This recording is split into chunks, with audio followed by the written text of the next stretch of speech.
Wake up.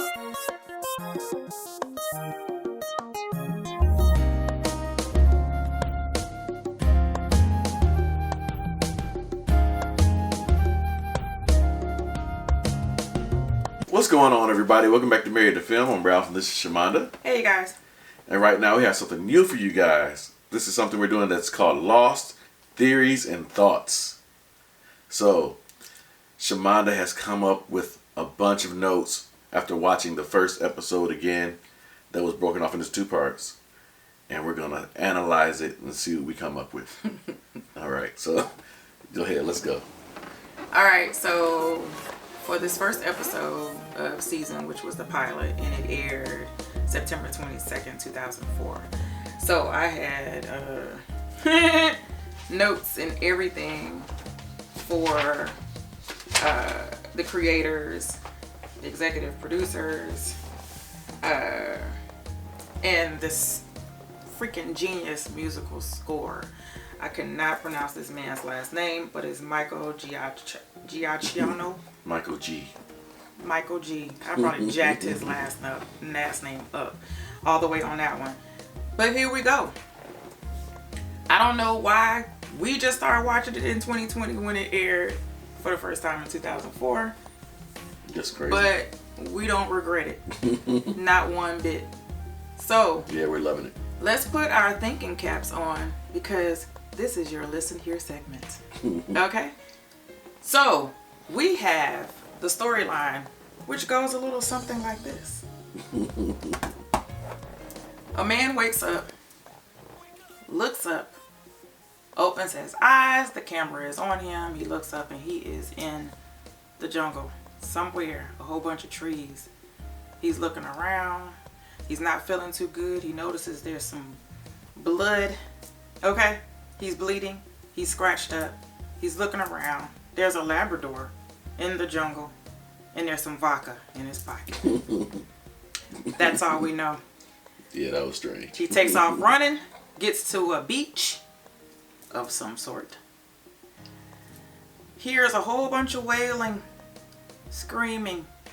People are injured. He takes off running. He attends everybody that he can get to. People who he can't get to on his own, he recruits people to help him get him out.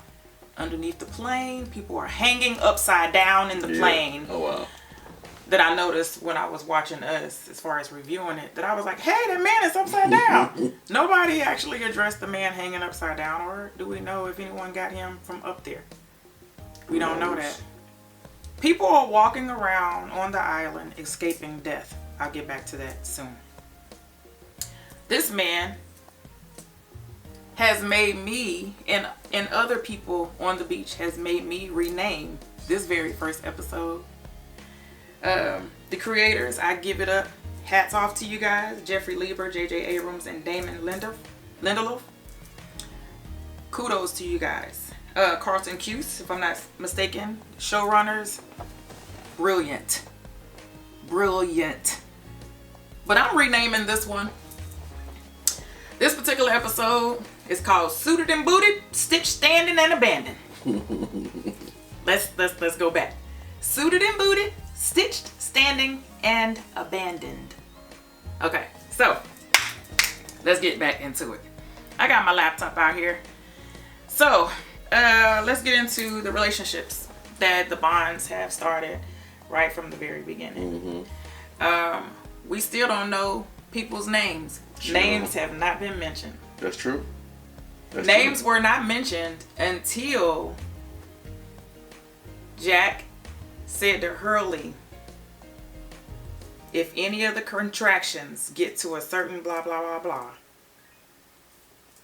call me or get my attention to come and get me. Dude, what's your name? Jack. That's it. Okay. He didn't ask Hurley what his name was. Neither did anyone else on the island. They're just recruiting people. They're just talking to people. And this bond's made from the very beginning. And we had no idea. So the very first bond that we come across, I'm saying this to say it in this particular manner, is Jack and Rose.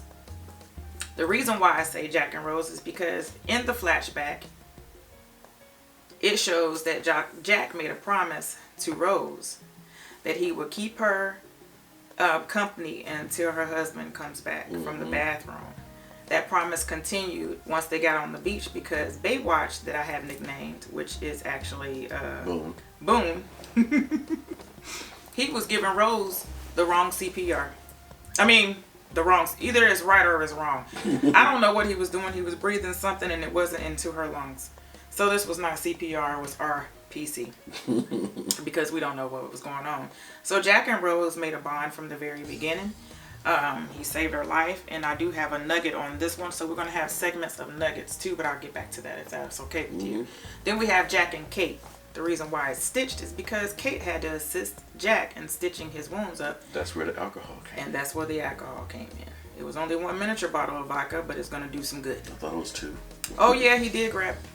Was it 2? It was 2, yeah. He may have grabbed 2. I'm so sorry if it was 2 instead of 1. So I thought I remember hearing a clickety clink. Oh, okay. You may be right. You may be right. So Jack is in the jungle. He's attended everybody on the beach who he thought that could, use his help. He goes to attend to his own wounds, and that's when he meets Kate. Kate comes out of the jungle, and she's massaging her wrist, which we will later find out why she had such bruises on her wrist. During this bond, Jack shares with Kate the 5-second rule of how you're supposed to breathe through fear. We'll get back into that too. The next bond that we have is Jack and Michael. It may not be a very good bond from the beginning, but it was one of those, hey guy, I'm here, let's talk. You okay? What do you need? Well, my son, blah, blah, blah. How old is your son? He's 9. Oh, my bad. He's 10. So he didn't even know. And that was, we brought that up too. We was like, you don't even know how old your son is. That's rare. And Jack pretty much formed a bond with everybody first. Yeah. We don't really see everybody else bonding with each other. It's mostly just Jack bonding with everybody. Yeah. So I thought that was a good thing, because it seemed like he was even though he didn't have bedside manner that we found out later, but we noticed that he is a helper. He's there to fix people and to help people, right? So, Jack tells Michael that, well, I've seen the lab that you're talking about. He's in the jungle and he's fine. Running around, eating all kinds of stuff. But he's good. Nuggets of other relationships, which I really want to bring into play, is Locke and Walter. Yeah, they had a strong relationship. From the beginning to the end, they had a strong relationship. That later on Michael didn't approve of, but Locke and Walter, they had a strong relationship. They bonded playing games with each other. Backgammon. I want to say baccarat. Backgammon. Yeah, with backgammon. And what was he? How did he describe the? He said it's 2 players, 2 sides. It's light, and 1 is dark. And that was like significant later on too, because I remember when they went to the cave, Locke had 2 pieces, light and dark or something, and it was a reference to it, but in the cave, but they never went back to it. So Locke and Walter, as far as I'm gonna continue on with that bond too. Locke did say to Walter, "Would you like to know a secret?" It never said. It was never shown on the screen what he said to Walter as far as what that secret was. But we want to assume, because we know a little later that this particular island, or wherever they have landed, has healing powers, or that this is a very special island. And that's basically all that we know. Because it's only the first episode. I have a couple of more nuggets that I found that I thought was ideal. I have a lot of quotes, people saying certain things to certain people. Kate says to Charlie as they're going back to the plane to possibly recover the black box, "You're not a coward." Charlie writes "fate" on his taped up knuckles. Claire says that she hasn't felt the baby move since the crash. Ashtray shoots a polar bear while everybody else was running around escaping their fear. On a tropical island, he shoots a polar bear. Fear plays a really good role in this movie, and in this movie, in this series. And on top of that, we're thinking that we're just going to be watching a show where people just crashed on the island and they just need to survive. No, it's a monster. Right, that tripped me out. It's a freaking monster on the island or whatever stretch of land that they are in. It's a freaking, and it's polar bears. Polar bears are not on the tropical stretch of land. Right. Because we still don't know if it's an island really. Because I think it's still fake. We won't get into that. Right. But I want to go back to, and then I also want to say, we got to play a little bit. We got to give it up for the score. Do a little segment of the score. And it's just going to be all about the score. Because this score, it's this amazing. pilot, Michael G, you were a G for real. I want to see what for you. But you did the daggone thing. Charlie says to the group, where are we? Yeah, he did. At the end of the first episode of the pilot. He says, where are we? Then we get into the second episode, which is the pilot also. And it's just part 2. Because we thought we were done with the first part. I was like, oh man, this got me all jacked up. I was ready. So I was like, okay, so let's find out what else is going on here. So in the second episode, when I said you're not a coward, that's what Kate said to Charlie. Y'all notice I got a notebook for real. Okay, this is for real. I want to focus on Sun and Tequila. Now, mind you, we don't know any of these names, but Tequila was very strict on Sun. They didn't have a really good relationship as they crashed. Right. At all, because she was going to leave him. At all. Right. There was some other things that happened. Kate said to Jack, if I'm not mistaken, that her eyes were open and she seen the whole thing as far as them crashing. Jack said he didn't. Kate's eyes was open because she was trying to save the headhunter that was sitting beside her. They got knocked unconscious. Yeah, he got hit in the head real good. She put the oxygen mask on him as the plane was like blowing up in midair. Like she was seeing people like literally get sucked out the plane. She was seeing all this. Well, at least her eyes was open. You know, sometimes you can blank things out. You could be looking but not looking. You know what I'm saying? Like I be looking at TV but don't be looking at TV. So yeah, Jack and Boone had a relationship. I meant to go back on that. I'm sorry. Jack and Boone had a relationship, which was weird because he was telling him from jump, dude, you doing the CPR wrong. I'm sorry, I went backwards on that one, so I apologize for that. I said the score. Ashtray was basically by himself. He didn't really bond with anyone. He was actually accusing Saeed of being a terrorist. When I say he didn't bond with anyone, he was by himself. He had cigarettes that were not wet. Yeah, that's crazy.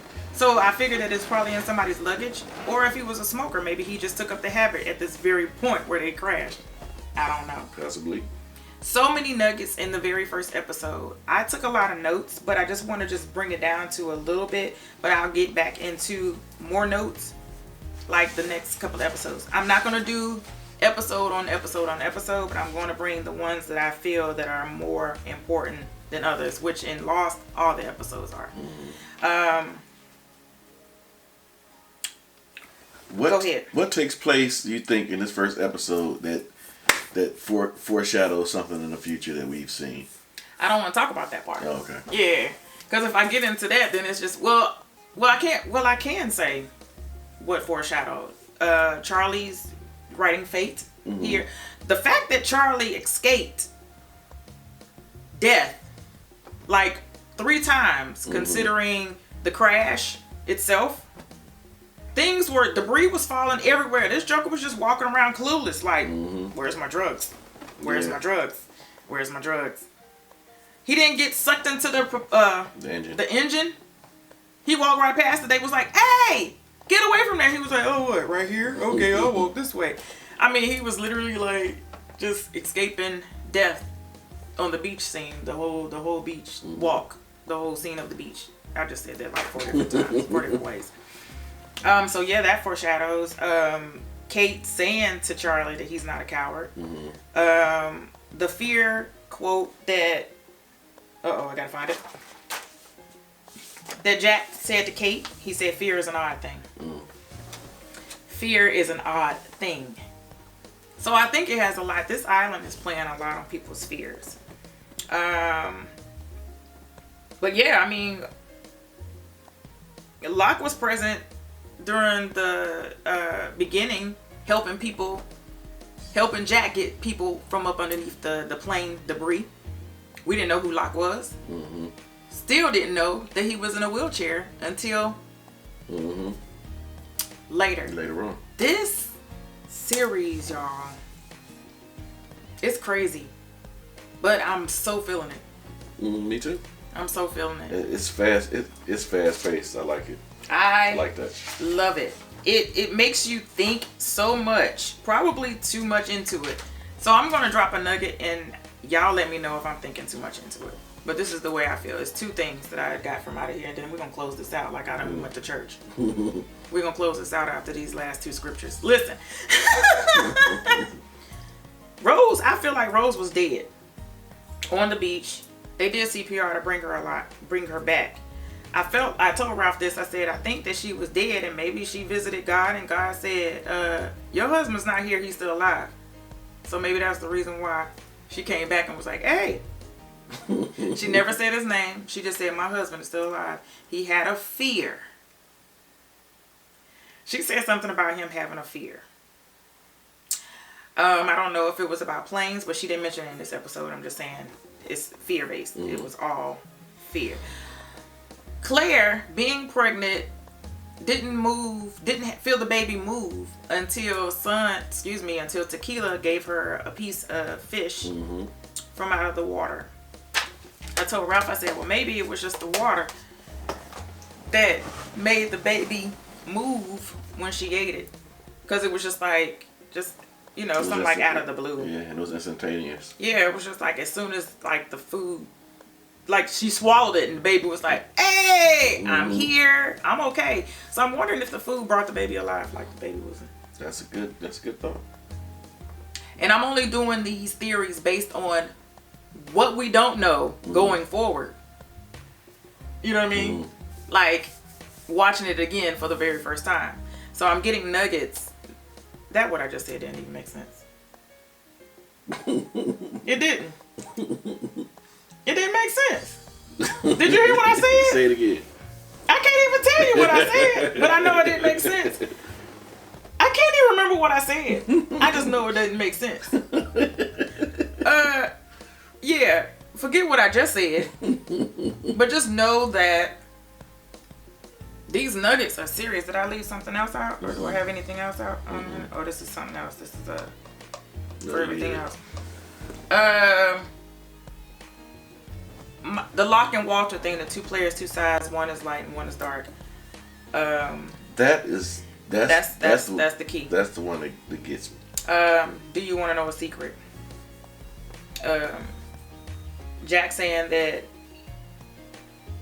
he went for his pilot license, or he flew, but it wasn't for him. So we don't know anything about that. So we're gonna keep watching and keep analyzing and keep giving you guys nuggets. Y'all drop what y'all thought. Yeah. The first episode was leading to the monster. Yeah. Snatching the pilot out of the plane. Yeah. Got us. I said, what is this predator? Yeah, because we haven't seen it snatch anything else. I thought it had 4 eyes. Remember I said it got 4 eyes or something? We haven't seen it snatch anything else. Echo. Well, it didn't snatch him, did it? Yes, it did. It snatched him and threw him up beside. Okay, he did a Hulk on him. Okay. Like Loki. Okay. You remember? Yeah. Okay. Fear. I think it plays on your fear. We gotta go. All right. But I want to, do this, and we're gonna do this again. All right. So we'll see y'all next time. Love y'all. Love you guys. Bye. Bye. Hey, wake up.